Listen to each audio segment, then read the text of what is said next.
que tem muitos detalhes impressionantes. E então, conto com a sua atenção em primeiro lugar, e depois de apresentar alguns quadros. Bonito quadro que ficou aí. Então nós haveremos de recapitular esta lição. Eu não pretendo esgotar o assunto porque é muito amplo, os assuntos em si, a própria personagem, o personagem que está em foco, que é Moisés, já é uma vida extraordinária, maravilhosa, encantadora. E nós vamos tecer alguns comentários sobre isso aí. Então, o título da lição é A Sarça Ardente. A sarça ardente é um milagre. E com ou sem milagres, você será chamado. Eu, por exemplo, fui chamado sem milagres. Mas eu estava assentado na igreja central de Porto Alegre há alguns anos passados. E então admirei um pregador que falava com entusiasmo, eloquência. E eu ouvi a voz de Deus dizendo: você também será um pregador. Assim, um pastor. E eu mantive na mente aquela impressão e virei pastor também. Verdade, foi chamado, não fui desobediente à visão celestial, ao chamado de Deus. Então, vamos fazer um acróstico de Moisés. Moisés, a palavra Moisés, nos lembra muitas coisas dele. Em primeiro lugar, ele era monoteísta. Monoteísta é o que se destaca em primeiro lugar, porque ele já foi orientado, educado e muito instruído sobre os milhares de deuses que havia no Egito. Monoteísta. Então, ele era obediente, isso se destaca de uma maneira especial. Depois de alguma relutância, é claro, como vocês estudaram, mas ele era tão obediente que escreveu o livro de Deuteronômio num discurso, e ele enfatiza muito a questão da obediência. O que o Senhor quer de vocês? Que vocês obedeçam aos mandamentos do Senhor. Ele era também inteligente, muito capaz. Imagina ele escrevendo 6 livros. Quantos livros mesmo? 6 livros, Deuteronômio, até Deuteronômio 5 livros, mas tem o livro de Jó. Ele escreveu 6 livros e ainda Moisés escreveu o Salmo 90. Muito especial, se destaca esse salmo em todo o saltério. Ele era inteligente, ele era sistemático, de uma maneira sistemática ele organizou todo o conhecimento de Deus desde o princípio. Ele organizou um conhecimento que é base de toda a Bíblia. Se nós tirássemos o primeiro, segundo, terceiro capítulos de Gênesis, estaríamos sem saber realmente qual é a história inicial. Muito sistemático. Ele era também ético, tão ético que já segura os 10 mandamentos nas suas mãos. Ele era também solícito, muito solícito para ajudar as pessoas, para ajudar os homens, ajudar o povo de Deus. Davi foi pastor e se tornou príncipe. Moisés era príncipe e se tornou pastor. De modo que não importa a sua condição, Deus pode chamá-lo, Deus pode chamar a você em qualquer circunstância em que você se encontre. Mas então Moisés, dizendo algumas coisas, 40 anos como príncipe, dizendo, continuando o que disse o professor Leandro, 40 anos como príncipe, 40 anos como pastor, ficou lá no deserto de Midian, cuidando das ovelhas de Jetro. Então, ele se casou com Zípora, alguns detalhes só salientes para a recapitulação. Teve 2 filhos, Gerson e Eliezer. Então, ele escreveu o livro de Jó e o livro de Gênesis lá antes de ele voltar para o Egito. Então, finalmente, 40 anos no deserto. Então, ele teve uma vida de 120 anos. 40 anos aprendendo, desenvolvendo e se tornando o que se tornou. Então, sobre o chamado, ele recebeu o seu chamado de uma maneira muito estranha, difícil de entender. Deus não desistiu de Moisés. Moisés, lá no deserto de Midian, já estava com a sua mente formada de que não tinha nada a ver com libertar o povo judeu. Mas diz a senhora White que ele orava intensamente para que aquele povo fosse libertado. Mas Deus não desistiu dele. Deus disse, não se esqueceu. Deus não se esqueceu do seu líder. Era um predestinado e ele seria destinado mesmo. Embora havia relutância, Deus insistiu com ele. Deus não se esqueceu do seu povo, das suas promessas. Então chegara a hora, o momento certo da libertação. E ele tinha que voltar para o Egito. Bom, isso é, em resumo, assim, um pouco da história que antecede esse momento do milagre. Que ele estava ali pastoreando lá no Monte Horebe, que é o Sinai, nas proximidades ali do monte. E então ele se aproximou porque foi atentado para verificar uma situação miraculosa de uma certa planta, uma sarça que ardia, que estava queimando, mas não se consumia. E então ele se aproximou. E quando se aproximou, ouviu uma voz: Moisés, Moisés. E ele ficou impressionado com aquilo. E ele foi tentar verificar o que era. E Deus lhes tira as sandálias, tira os seus sapatos. Porque o lugar onde estás, o solo onde estás, é santo. O lugar onde você está agora é santo. E assim como Moisés retirou os sapatos, nós colocamos os sapatos. Né? Isso é uma questão de cultura. E mostra a sua reverência, porque Deus está presente. Não é esse quadrado aqui, esse local que é santo, a não ser por causa da presença de Deus. Então, a presença de Deus é que santifica os lugares. Deus se identifica como Deus de Abraão, Deus de Isaac e Deus de Jacó. Algumas lições. Em primeiro lugar, Deus não é Deus de mortos. Ele é o Deus de Abraão, Deus de Isaac e Deus de Jacó. Ele continua mentalizando isso lá no tempo de Cristo. Ele falou, o próprio Cristo falou, que ele não é Deus de mortos, sim de vivos. Querendo significar que eles morreram, mas estão à vista de Deus. Eles estão vivos, porque isso nos lembra a ressurreição. Em segundo lugar, Deus não se esquece. Deus não se esquece de suas promessas. Deus não se esquece do seu povo.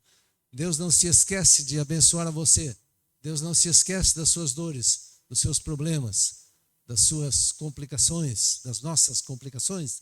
Deus não se esquece. Ele havia descido. A mensagem, a ideia era esta. Ele lembra os pais com uma mensagem de que realmente ele estava descendo para resolver os problemas. Vi esse texto aqui, vi a aflição do meu povo, que está no Egito, e ouvi o seu clamor por causa dos seus opressores. Conheço o sofrimento do meu povo. Conheço, acompanho, e então tratarei de acordo com esses verbos, como a lição salienta.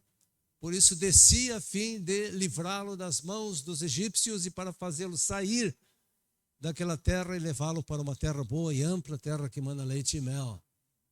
Foi a promessa dele.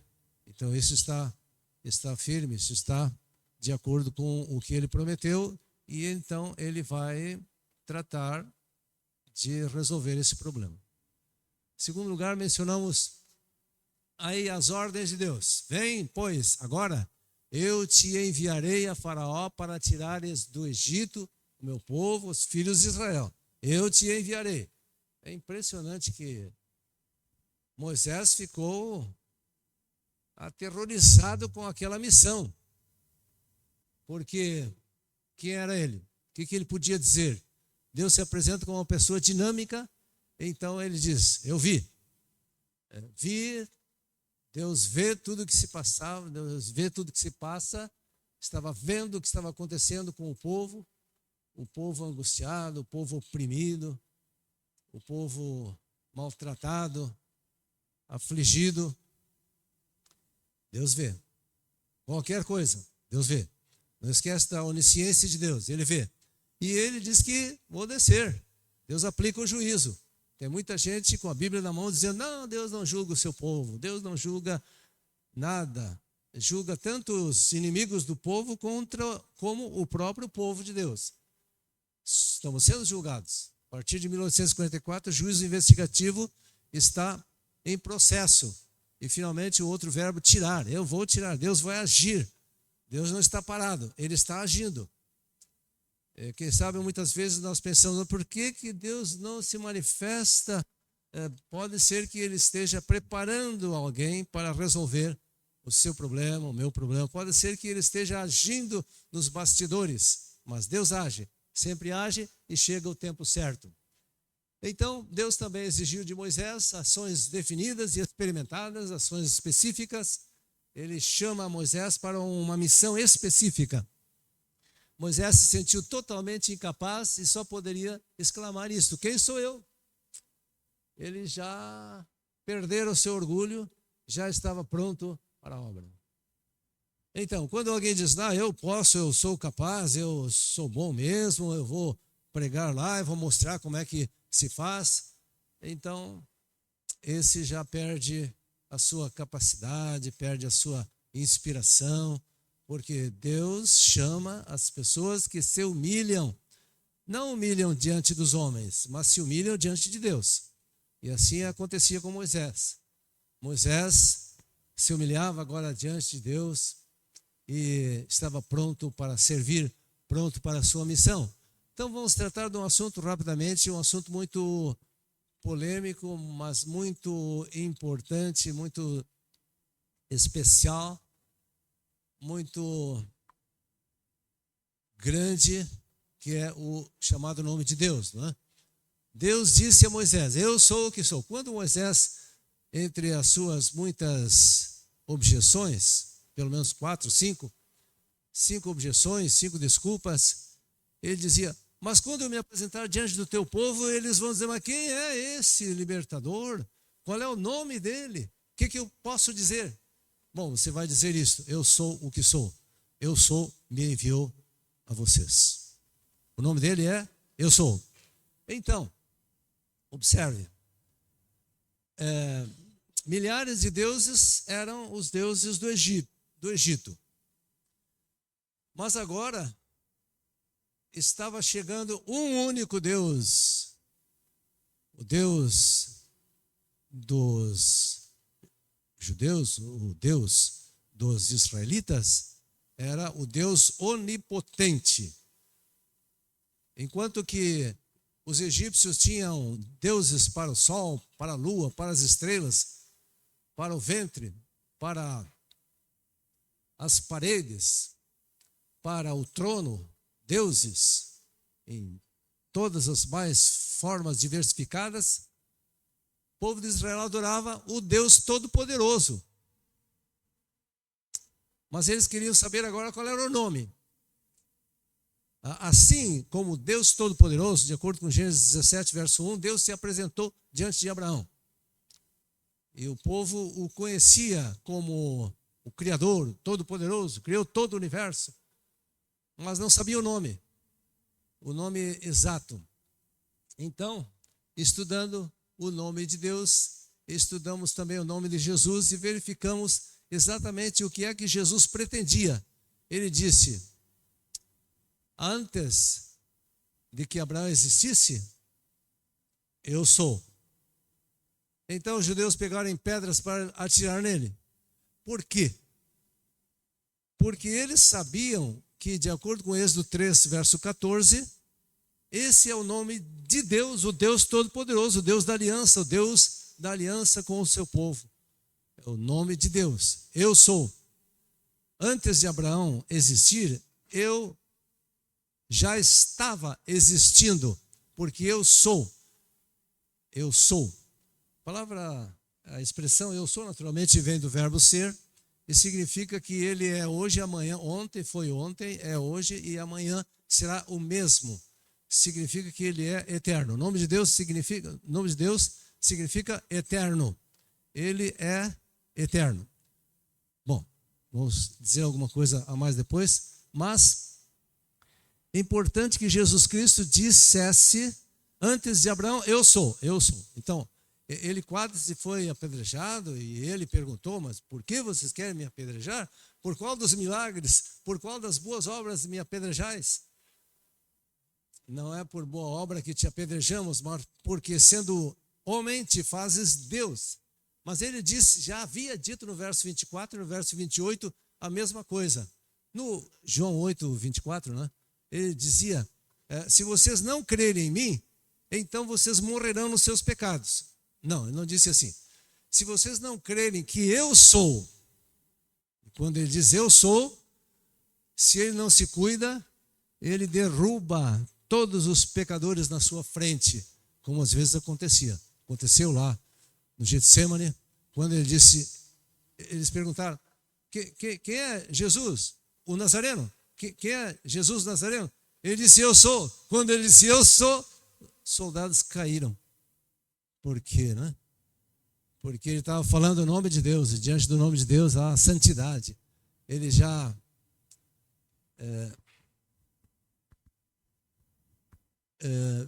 dizia também: quando vocês levantarem o Filho do Homem, quando ele for levantado na cruz do Calvário, vocês saberão que eu sou. Impressionante, né? Nós vamos conhecer mais a Deus conhecendo o seu Filho morrendo na cruz do Calvário. Eu sou. Então o seu nome se destaca lá. Mas então o nome de Deus é o tetragrama que vocês estão vendo aí. Dá para ler? Eu não sei se vocês vão ler, mas esta pronúncia não existe mais. Nós não sabemos mais a pronúncia, mas nós sabemos o significado. Mas, deu uma retorcida ali no quadro, mas a palavra Adonai e Yahvé, ou Javé, Yahvé com a letra I-H-W-H. E esse tetragrama não se sabe como se pronuncia, como disse, né? Mas os judeus tinham um receio tão grande de pronunciar o nome de Deus que colocavam Adonai embaixo. E Adonai significa Senhor. E finalmente os eruditos colocaram a tradução de Yahvé, ou Javé, ou sabemos lá qual que é, como Senhor. Então sempre que você lê nos Salmos, mais repetido, a palavra Senhor com letras garrafais, isso significa tradução de Yahvé, ou Javé. E embaixo a palavra Senhor, lá no Salmo 110, verso 1, disse o Senhor ao meu Senhor. Como assim disse o Senhor ao meu Senhor? Como pode uma tradução ser assim? Eu não concordo, mas está lá. Em outras Bíblias há diferença. Disse Jeová ao meu Senhor. Então, esse meu Senhor não é o Senhor também? Então há um pequeno problema de tradução aí, mas na realidade ele quer dizer: disse Jeová ao meu Messias, ao meu Senhor. Então, essa expressão. O anjo do Senhor. Vamos verificar o seguinte: a lição diz que anjo do Senhor é Jesus, não é? Mas como você pode dizer isso? Os protestantes dizem: não, o anjo do Senhor é um outro anjo especial. Como você pode dizer? Veja só essa expressão ali, ó. O anjo do Senhor lhe apareceu numa chama de fogo no meio de uma sarça. E então, logo no verso 4, Êxodo 13, verso 4, Deus do meio da sarça o chamou do meio. Então, o mesmo que é dito ser o anjo do Senhor é aquele que está dentro da sarça.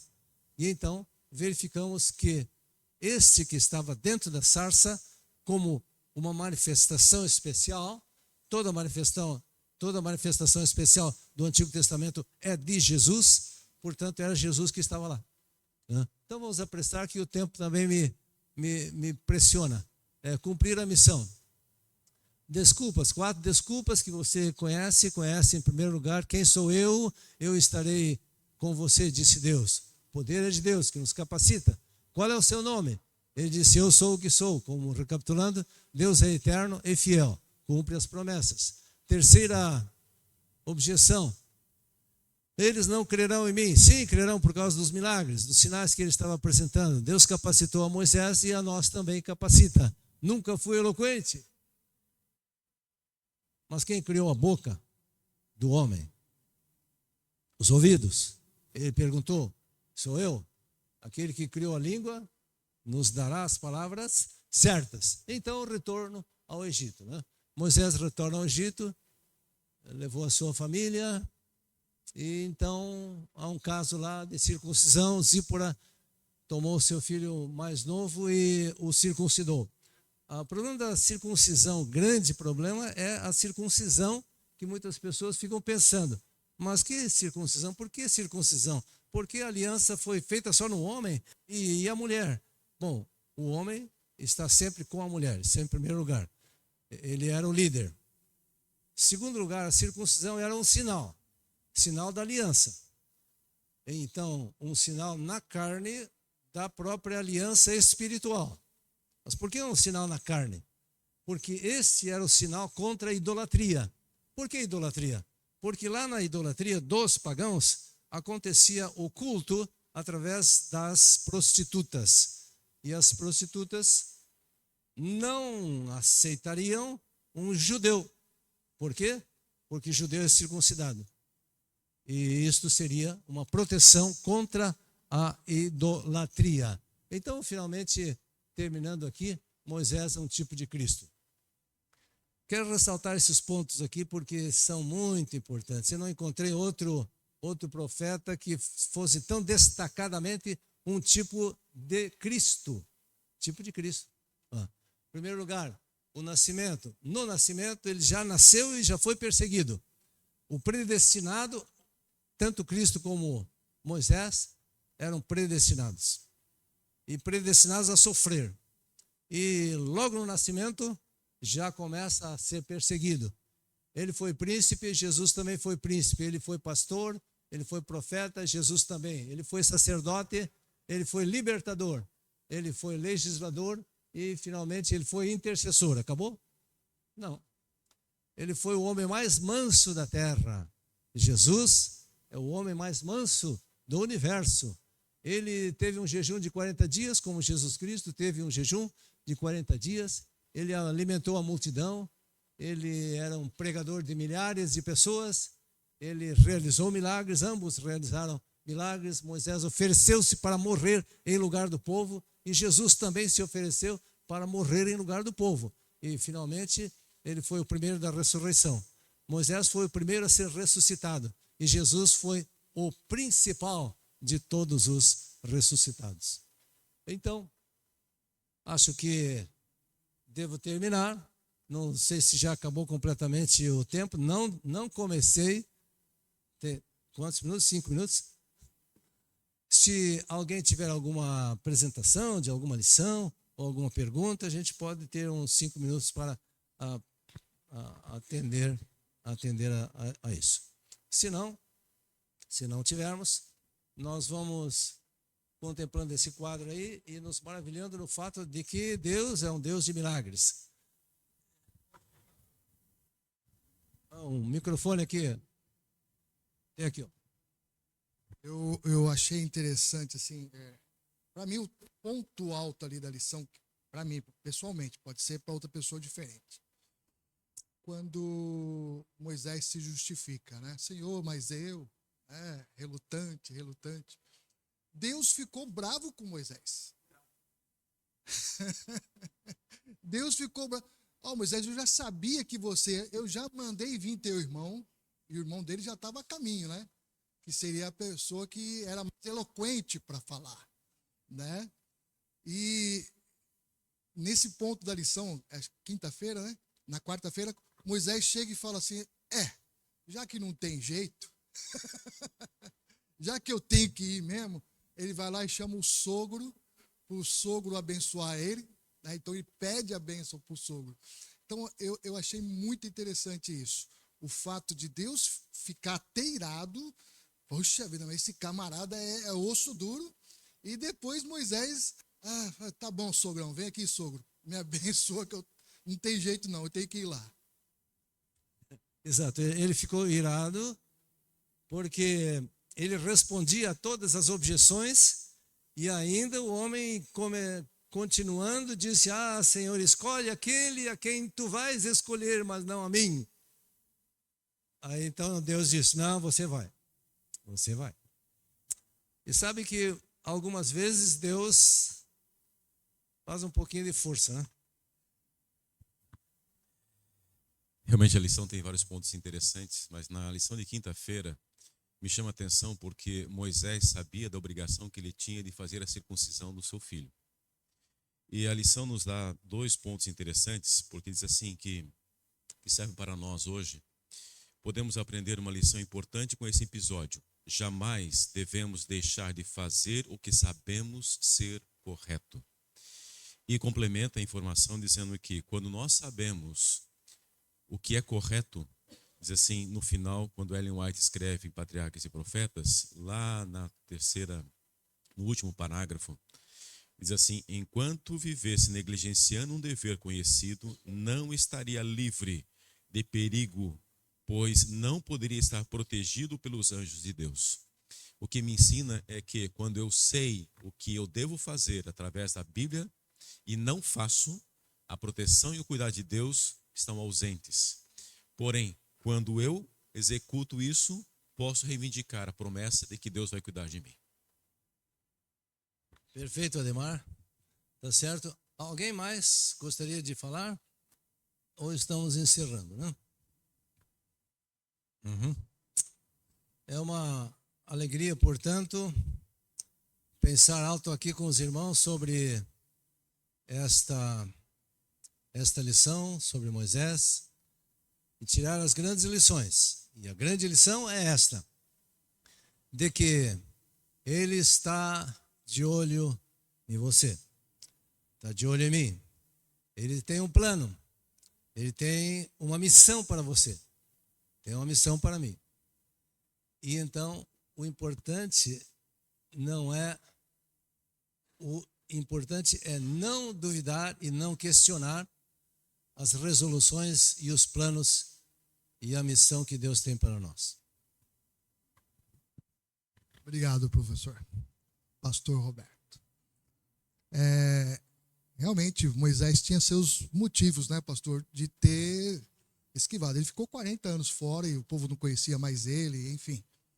Então, a gente não pode jogar muita pedra em Moisés também, não, porque mais teimosos do que nós, né, a gente não pode nem discutir. Irmãos, essa foi a lição dessa semana. E semana que vem a coisa continua, né? A coisa vai pegar fogo, né? Vai ter cobra, vai ter serpente, aí vai, né? E cobra comendo cobra.